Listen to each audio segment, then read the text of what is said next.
نړیوال مالیاتي صندوق IMF وایي د تجارت پر سر دوامداره تنګلتیاوې د آسیا اقتصادي پرمختګ پر راتلونکو کلونو کې 0.9% راکمولی شي.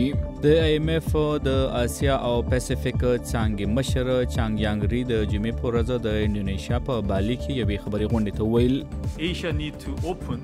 پکار ده چې د ایشیا مارکیټونه د حکومتونو له کنټروله آزاد وي. د پالیسیو جوړونکي د تجارت په آزادولو سره د خپلو برآمداتو د کموالي ازاله کولی شي. د آسیا او پیسفیک څانګې د مشر د خبري کانفرنس د نړیوال مانیټري فند او نړیوال بانک د کلنۍ غونډو برخه ده.